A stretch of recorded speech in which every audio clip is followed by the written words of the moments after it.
નમસ્કાર મિત્રો, આપ સૌનું સ્વાગત છે આપણા ચેનલ પર। દર વર્ષે રંગોના તહેવાર હોળી પહેલા એક મહત્વપૂર્ણ વિધિ કરવામાં આવે છે, જેને આપણે હોલિકા દહન કહીએ છીએ। પરંતુ શું તમે ક્યારે વિચાર્યું છે કે હોલિકા દહન કેમ કરવામાં આવે છે? તેની પાછળની સાચી કથા શું છે? પ્રહલાદ અને હિરણ્યકશ્યપની વાર્તા શું કહે છે? અને આ પરંપરા હજારો વર્ષોથી કેમ ચાલી રહી છે? આજના આ વિડિયોમાં આપણે હોલિકા દહનની સંપૂર્ણ માહિતી જાણીશું। તેની પૌરાણિક કથા, ધાર્મિક મહત્વ, વૈજ્ઞાનિક કારણો અને તેની પાછળનો સંદેશ।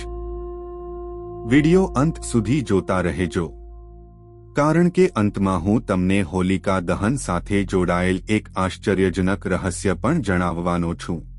હોળી હિન્દુ ધર્મના સૌથી આનંદમય તહેવારોમાંનો એક છે। આ તહેવાર મુખ્યત્વે વસંત ઋતુના આગમન, દુષ્ટ પર સારાની જીત અને પ્રેમ અને ભાઈચારાનો સંદેશ આપે છે।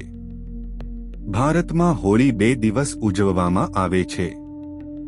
એક પ્રથમ દિવસ હોલિકા દહન, બીજો દિવસ ધૂળેટી ભાગ્યા રંગવાળી હોળી। હોલિકા દહન સામાન્ય રીતે ફાલ્ગુન મહિનાની પૂર્ણિમાની રાત્રે કરવામાં આવે છે। આ દિવસે લોકો લાકડા અને ઘાસ એકઠા કરીને અગ્નિ પ્રગટાવે છે। પરંતુ આ માત્ર એક વિધિ નથી, આ એક પ્રાચીન કથાની યાદમાં કરવામાં આવે છે।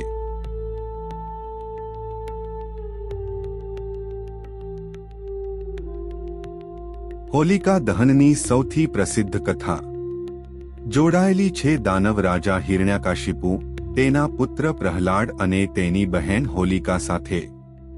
કહેવામાં આવે છે કે એક સમય એવો હતો જ્યારે દાનવોનો રાજા હિરણ્યકશ્યપ ખૂબ શક્તિશાળી બની ગયો હતો। તેણે ઘોર તપસ્યા કરીને ભગવાન બ્રહ્મા પાસેથી એક વરદાન મેળવ્યું। આ વરદાન મુજબ તેને કોઈ માણસ કે પ્રાણી મારી શકતું નહોતું, દિવસ કે રાત્રે મૃત્યુ નહોતું, ઘર અંદર કે બહાર નહોતું, કોઈ હથિયારથી નહોતું। આ વરદાન મળ્યા પછી હિરણ્યકશ્યપ ખૂબ અહંકારી બની ગયો। તે પોતાને જ ભગવાન માનવા લાગ્યો અને રાજ્યના બધા લોકોને કહ્યું કે મારી જ પૂજા કરો। પરંતુ તેનો પોતાનો પુત્ર પ્રહલાદ ભગવાન વિષ્ણુનો પરમ ભક્ત હતો। પ્રહલાદ હંમેશા વિષ્ણુનું નામ જ લેતો। આ વાતથી હિરણ્યકશ્યપ ખૂબ ગુસ્સે થયો। હિરણ્યકશ્યપે પ્રહલાદને મારવા માટે ઘણા પ્રયાસો કર્યા। ક્યારેક ઝેરી સાપો છોડવામાં આવ્યા, ક્યારેક ઊંચા પહાડ પરથી ફેંકવામાં આવ્યો, ક્યારેક હાથીઓથી કચડાવવા પ્રયત્ન કર્યો। પરંતુ ભગવાન વિષ્ણુની કૃપાથી પ્રહલાદને કંઈ થયું નહીં। આ બધું જોઈને હિરણ્યકશ્યપ વધુ ગુસ્સે થયો। ત્યારે તેની બહેન હોલિકા આગળ આવી। હોલિકાને એક વરદાન મળેલું હતું કે તે આગમાં બળી શકતી નથી। તેથી યોજના બનાવાઈ કે હોલિકા પ્રહલાદને ગોદમાં લઈને અગ્નિમાં બેસશે। હોલિકા પ્રહલાદને ગોદમાં લઈને અગ્નિમાં બેસી ગઈ। પરંતુ અહીં એક ચમત્કાર થયો। પ્રહલાદ ભગવાન વિષ્ણુનું નામ જ લેતો રહ્યો। થોડી જ વારમાં અગ્નિએ હોલિકાને જ ભસ્મ કરી નાખી અને પ્રહલાદ સુરક્ષિત રહ્યો। આ ઘટના એ સાબિત કરે છે કે દુષ્ટ શક્તિઓનો અંત નક્કી છે અને સચ્ચાઈ હંમેશા જીતે છે। આ ઘટનાની યાદમાં દર વર્ષે હોલિકા દહન કરવામાં આવે છે। હોલિકાના મૃત્યુ પછી પણ હિરણ્યકશ્યપનો અહંકાર ઓછો થયો નહીં। એક દિવસ તેણે પ્રહલાદને પૂછ્યું, જો તારો ભગવાન દરેક જગ્યાએ છે તો શું આ સ્તંભમાં પણ છે? પ્રહલાદે જવાબ આપ્યો, હા।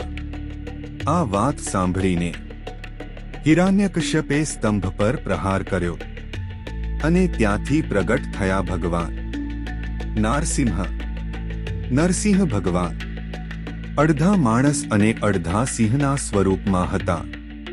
તેમણે સાંજના સમયે દ્વાર પર બેસીને હિરણ્યકશ્યપનો અંત કર્યો. આ રીતે ભગવાને ધર્મની રક્ષા કરી. હોલિકા દહનના દિવસે લોકો લાકડા એકઠા કરે છે, અગ્નિ પ્રગટાવે છે, પરિક્રમા કરે છે, નાળિયેર અને અનાજ અર્પણ કરે છે. ઘણા લોકો માનતા હોય છે કે હોલિકાની અગ્નિમાં નકારાત્મક ઉર્જા નષ્ટ થાય છે. હોલિકા દહન પાછળ વૈજ્ઞાનિક કારણ પણ માનવામાં આવે છે. ફાલ્ગુન મહિનામાં મોસમ બદલાય છે. આ સમયે ઘણા બેક્ટેરિયા અને જીવાણુ ફેલાતા હોય છે. અગ્નિ પ્રગટાવવાથી હવા શુદ્ધ થાય છે અને પર્યાવરણ શુદ્ધ બને છે. આ રીતે આપણા પૂર્વજોએ ધાર્મિક પરંપરામાં વૈજ્ઞાનિક સમજણ પણ જોડેલી હતી.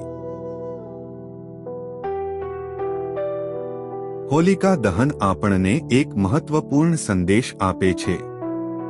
અહંકારનો અંત નિશ્ચિત છે. સત્ય અને ભક્તિ હંમેશા જીતે છે. તો મિત્રો, આ હોળી પર આપણે પણ નક્કી કરીએ કે જીવનમાંથી નકારાત્મકતા દૂર કરી પ્રેમ અને સકારાત્મકતા ફેલાવીએ.